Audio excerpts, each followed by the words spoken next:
2 Chronicles 28. Ahaz, king of Judah. Ahaz was 20 years old when he became king, and he reigned in Jerusalem 16 years. Unlike David, his father, he did not do what was right in the eyes of the Lord. He followed the ways of kings of Israel, and also made idols for worshipping the Baals. He burned sacrifices in the valley of Ben Hinnom, and sacrificed his children in the fire, engaging in detestable practices of nations the Lord had driven out before the Israelites. He offered sacrifices and burned incense at the high place on the hilltops under every spreading tree. Therefore the Lord his God delivered him into the hands of King Aram. The Arameans defeated him and took many of his people in prisoner and brought them to Damascus. He was also given in the hands of the king of Israel, who inflicted heavy casualties on him.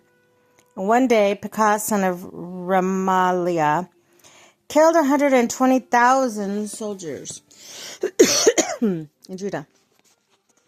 Because Judah had forsaken the Lord, the God of their ancestors, Zikri, an Ephraimite warrior, killed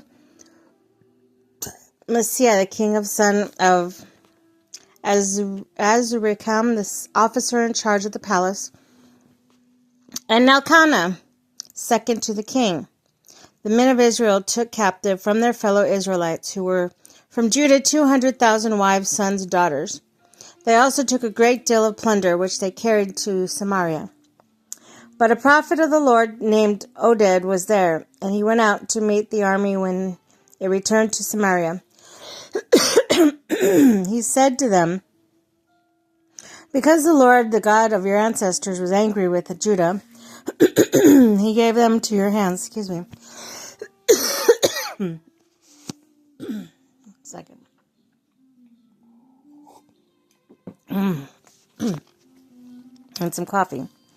"But aren't you also guilty of the sins against the Lord your God? Now listen to me. Send back your fellow Israelites you have taken as prisoner, for the Lord's fierce anger rests on you."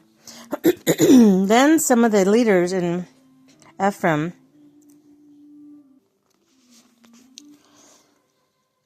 Azariah, son of Jehonan, Berekah, son of Mishelmoth, Jehezekiah, son of Shalom, Amasa, son of Hadlai, confronted those who were arriving from war.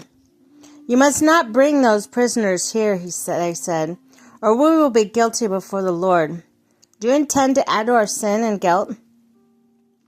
For our guilt is already great, and his fierce anger rests on Israel."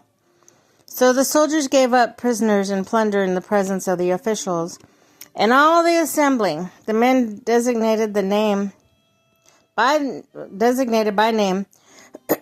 took the prisoners, and from the plunder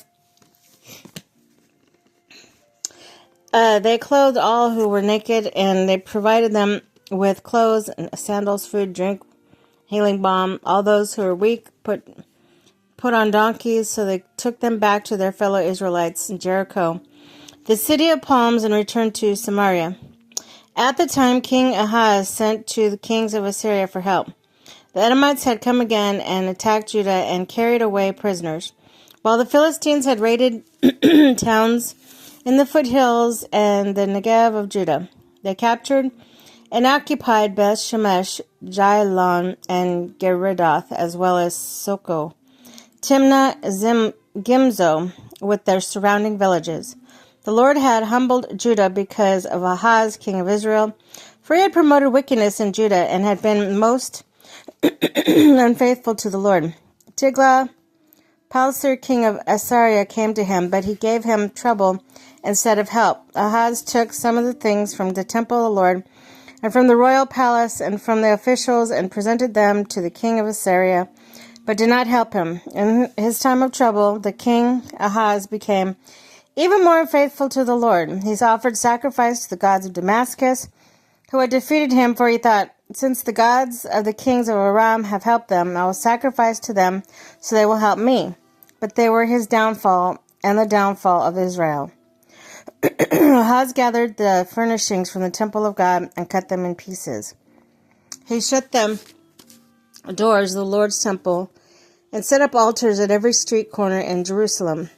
In every town in Judah he built a high place to burn sacrifices to other gods and aroused the anger of the Lord, the God of his ancestors. The other events of his reign and all his way from beginning to end are written in the book of the king of Judah and Israel. Ahaz rested with his ancestors and was buried in the city of Jerusalem. But he was not placed in the tombs of the kings of Israel, and Hezekiah his son succeeded him as king.